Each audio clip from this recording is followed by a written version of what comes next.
Hi friends, this is Meena. Welcome back to Meena styles. ఈరోజు అయితే వైకుంఠ ఏకాదశి, అదే మొక్కోటి ఏకాదశి.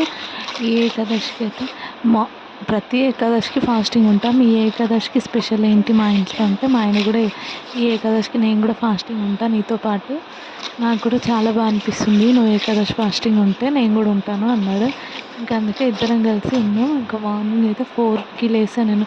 4కి లేసి ఇల్లంతా క్లీన్ చేసి, ఇంకా గడప గడపకి ముగ్గేసి, అసలు గడప దగ్గర హాఫ్ అన్ అవర్ అయిపోతుంది నాకు.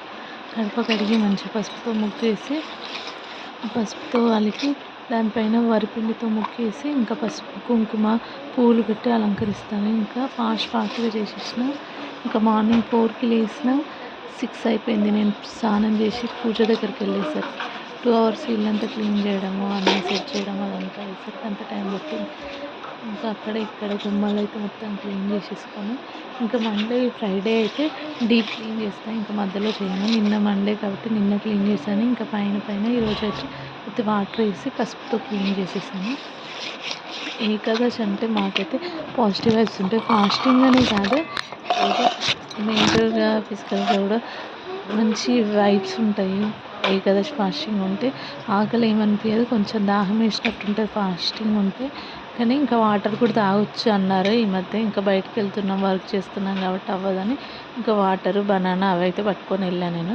ఇంకా వాటర్ తాగా. 10కి ఒకసారి 1:30కి ఒక బనానా అలా తినేసాను. బనానాల పైన ఇంకా వేరే బయట ఫుడ్ ఏం తినకుండా, టిఫిన్ అట్లా ఏం ఉండదు.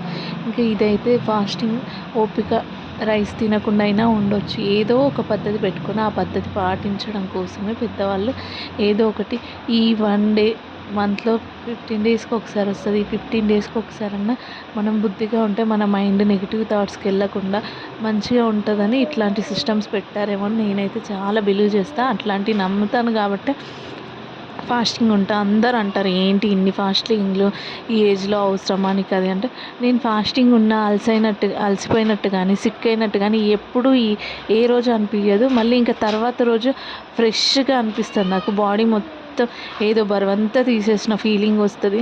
మళ్ళీ మెంటల్గా కూడా మనం ఇంట్లో పూజ చేస్తే మెంటల్ హ్యాపీగా ఉంటుంది. అసలు ఏ టెన్షన్స్ ఉండవు. టెన్షన్స్ ఉన్నా అట్లీస్ట్ ఆ పూజ చేస్తున్నంతసేపు అయితే ఇంకా దేవుడి అట్లనే ఉంటుంది. ఇంట్లో కూడా ధూపం వేయడం, అసలు పండగ ఉన్నా పండగ లేకపోయినా వీక్లీ వన్స్ కానీ ట్వైస్ కానీ ధూపం అయితే వేయాలి. ధూపం అయితే ఎక్కువ వేస్తాను నేను. ఇంకా ఏదైనా ఏదో సైంటిఫిక్ రీజన్ ఉంటుంది. ధూపం వేయడం వల్ల ఏదైనా నెగిటివ్ ఎనర్జీ ఉన్నా పోతుంది.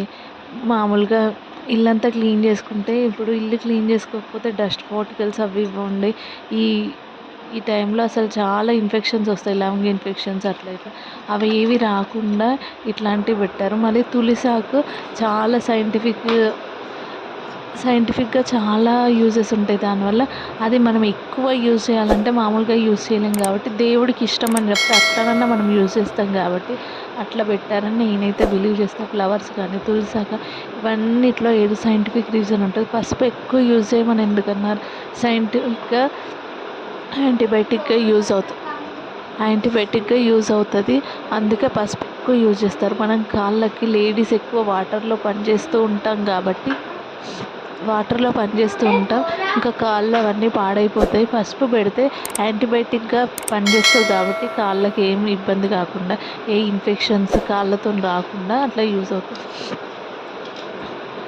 ఈ ఏకాదశికి అయితే స్పెషల్గా మేము ఇద్దరం ఉంటున్నాం కాబట్టి హ్యాపీగా ఇంకా మార్నింగ్ లేసాను. ఇంకా నాకు ఆయన కూడా హెల్ప్ చేస్తాడు పూజలో, దాంట్లో అన్నిట్లో. నేను ఒక్కదాన్ని ఉంటే ఏది చేయడు, ఇంకా చేసేసుకుంటాడు. కానీ ఇద్దరం ఉన్నామంటే అన్నిట్లో హెల్ప్ చేస్తాడు.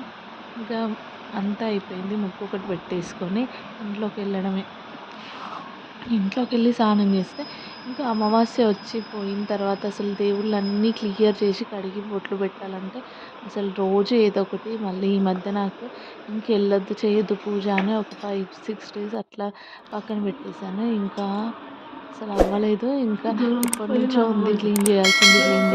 ఈరోజు మార్నింగ్ అందుకే 4కి లేసి అంతా క్లియర్ చేసేసుకొని స్నానం చేయగానే అన్ని బొట్లు పెట్టి రెడీగా ఉంచాను. ఇంకా మా ఆయన పూజకు వచ్చింది. నేను తులసమ్మ దగ్గర అన్నపూర్ణాదేవి కిచెన్లో అన్నపూర్ణాదేవి సెట్ చేసుకున్న చిన్నగా అన్నపూర్ణాదేవి దగ్గర ఇంకా ఈశాన్య మూలలో చిన్నగా తాంబేలు ఒక కలశం అవి పెట్టుకుంటా. అవన్నీ నేను పెడతాను, అవన్నీ నేను క్లియర్ చేస్తాను. ఈలోపు అన్నీ రెడీ చేసి పెట్టేసరికి ఆయన పూజ చేస్తాడు. ప్రతి పండగకి అంతే, నాకేం పెద్ద అలసిపోయినట్టు అయ్యో ఉన్న పని అంతా నేనే చేస్తున్నట్టు అస్సలు ఉండదు. మా పిల్లలు కూడా ఫొటోస్ అన్నీ తీసి కింద పెడితే అన్నీ క్లియర్గా తుడిచి బొట్లు పెట్టేస్తాను. ఈరోజు ఇంకా చల్లగా ఉంది కాబట్టి వాళ్ళని లేపకుండా నేనే అన్ని బొట్లు అన్నీ క్లియర్ చేసేసి తర్వాత వాళ్ళని లేపాను. ఇంకా అన్ని దేవుళ్ళ దగ్గర పెట్టేసి ఆయనైతే దేవుడి దగ్గర దీపం ముట్టియగానే నేను తులసమ్మ దగ్గర ఇంకా అన్నపూర్ణాదేవి దగ్గర దీపం పెట్టేశాను. ఆయన హారతి ఇచ్చి ఇల్లంతా తిరుగుతాడు. ఆయన హారతి ఇచ్చి అయిపోగానే ఇంకా నేను ధూపం అన్నీ ఒకలే కాకుండా ఇబ్బంది పడకుండా ఒక్కొక్క పద్ధతి ఒక్కొక్క పని ఒక్కొక్క షేర్ చేసుకుంటాం కాబట్టి మాకు పెద్ద ఇబ్బంది అనిపించదు. ఇవన్నీ చేయడం అవసరమా, ఇంత చిన్న పిల్లలతో ఇన్ని అవసరమా, చాలా మంది చాలా రకాలుగా అంటున్నారు. నాకైతే హ్యాపీగా ఉంది, మా పిల్లలు కూడా హ్యాపీగా అన్నిట్లో ఇన్వాల్వ్ అవుతున్నారు కాబట్టి నాకు ఏ ఇబ్బంది అనిపించట్లేదు. మేమైతే ఈరోజు వైకుంఠ ఏకాదశికి పూజ ఇలా చేసుకున్నాం. ఇంట్లో ఇలా చేసేసుకున్నాం, ఇంట్లో అన్నీ చేసేసుకొని పువ్వులు పళ్ళు అన్నీ తీసుకొని ఇంకా టెంపుల్కి అయితే వెళ్ళిపోయాం.